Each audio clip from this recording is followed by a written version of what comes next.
Thank you, Mr. President. Mr. President, I rise today to join my colleagues in offering support for improving the way our government runs. What we're doing, Mr. President, is we're fighting for a government that is led in an open, transparent way by elected leaders that are accountable to the people who elect us.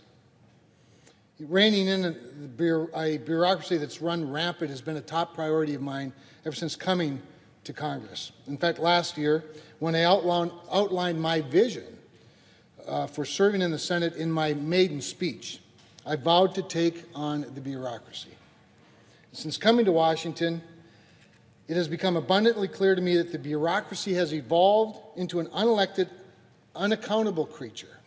When constituents back home reach out to my office for help, there's a good chance it has to do with an intransigent, unresponsive, or even an aggressive confrontational bureaucrat who's forgotten that a public servant is actually supposed to serve the public. That is, the public made up of people that elect officials. In many cases, the federal government has codified their corruption, transforming from a group of civil servants carrying out our laws into a rogue body consumed with defending and, in many cases, expanding their power.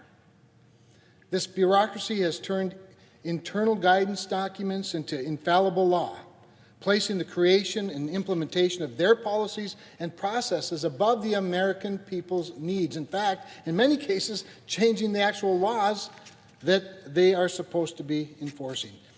This is something I look to address at every given opportunity, Mr. President, because it's a problem I discover at almost every issue that we seek to solve.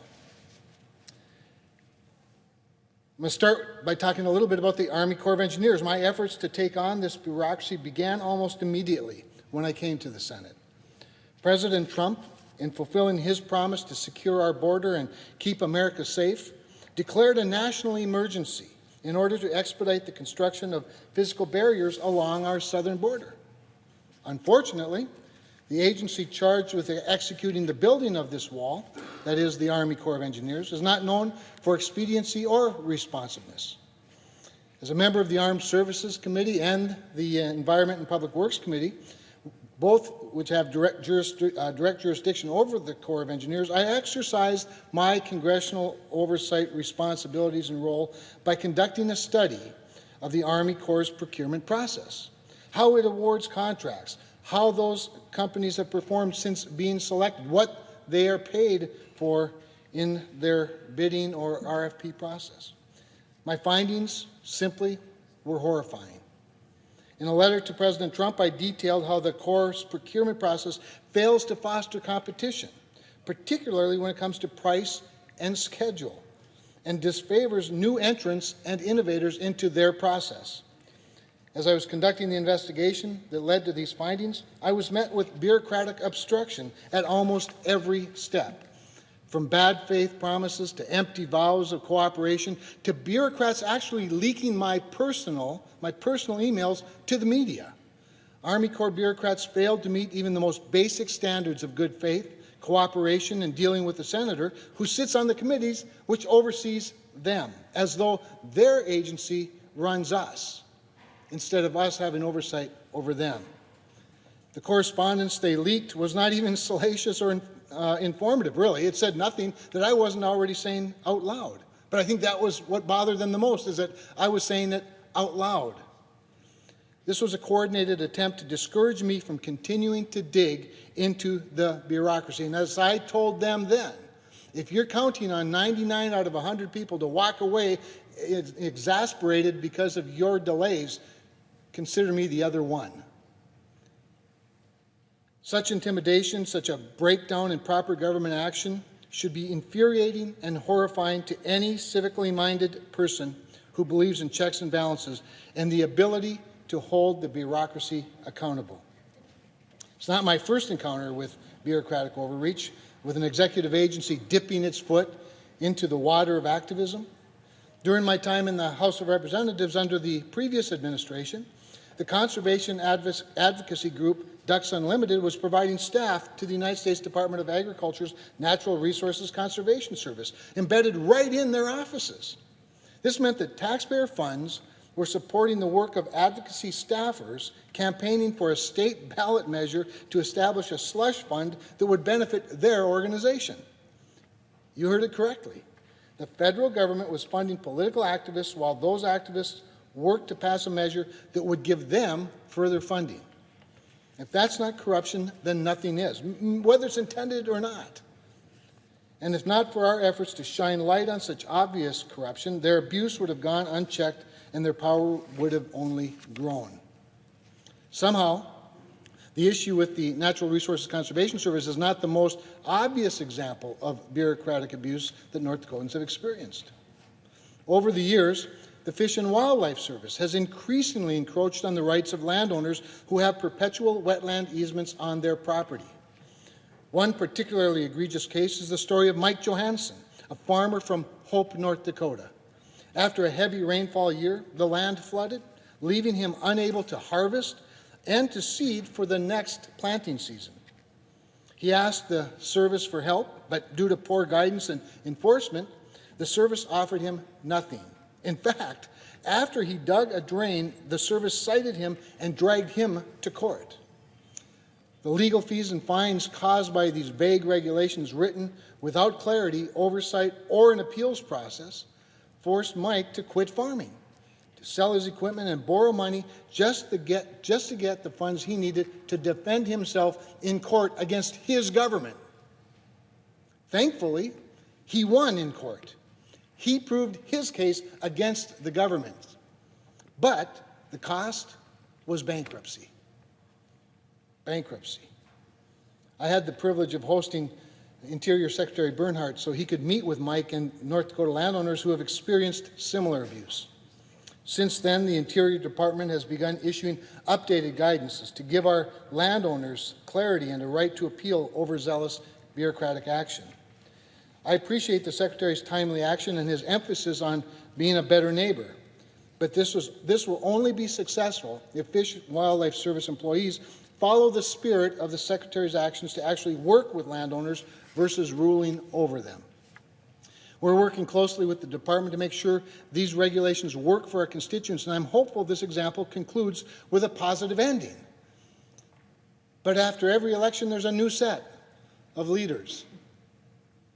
I've been appalled at the reaction that the bureaucracy has had to the Trump administration's moving of the Bureau of Land Management from Washington, D.C. to Grand Junction, Colorado, or a couple of USDA agencies moving from Washington, D.C. to Kansas City, only so they can be closer to the resources they manage and the people that they're supposed to be serving. The backlash has been incredible, the outcry unbelievable, as though the bureaucracy is entitled to whatever they think is important, as opposed to the people who they work for being entitled to good service. Sadly, there's one glaring example to me that's far from reaching a conclusion or a positive ending anytime soon. Although I'll never give up. I'll never give up. Over 50 years ago, during the Vietnam War, the USS Frankie Evans battleship collided with an Allied aircraft carrier and sank, killing 74 deployed sailors. The USS Frankie Evans had served multiple tours off the Vietnam coast and was scheduled to return after completing this exercise about 100 miles outside of the official combat zone. They were exercising with other American ships as well as other Allied ships during the Vietnam War. Because of a geographic technicality, the names of those lost 74 sailors are not memorialized on the Vietnam Veterans Memorial Wall, as if they didn't die in the service of our nation's effort in Vietnam. The honor and gratitude owed to them is long overdue. But the only objections I've ever heard, now remember, this was just about 51 years ago now, but the only objections I've ever heard are from the people whose job it would be to add their names to the wall. In other words, I can't find anybody that opposes adding the 74 names to the wall, except the people whose jobs it would be to carry out this task. So we're working on sending a man to Mars, but somehow it's too much to add 74 heroes' names to the Vietnam Memorial Wall.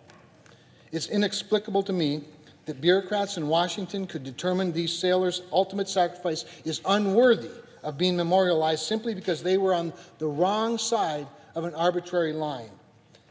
The exclusion of these veterans is a disservice to those who gave their lives for our country. A technicality is not an excuse for inaction.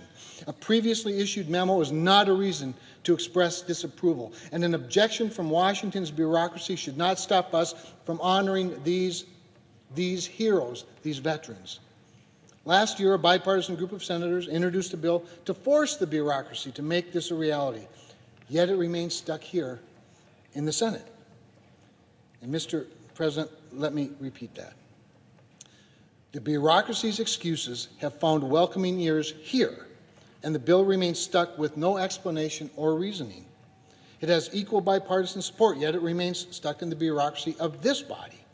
If we do not see movement soon, I'm going to return to the Senate floor to attempt to pass the bill by unanimous consent. Now, I've spoken to the chairman of the 2 committees of jurisdiction. They see no objection. And yet somewhere in this big place, objection clearly exists. So I hope that between now and then we're able to see real progress on this important issue. The people fighting to have these fallen soldiers memorialized are also heroes. They're their shipmates. They're the survivors. They're the spouses and the children of these heroes. And I'm not going to join the bureaucracy by standing in the way, and I hope none of my colleagues do either. Mr. President, these are just a few of the many, many examples of what I call bureaucratic abuse, obstruction, and overreach that I've witnessed since coming to Congress just 7 years ago. And I think we should call them out. The opinion of federal career staff is not sacrosanct. It's advice, it's counsel, but it's not a decision.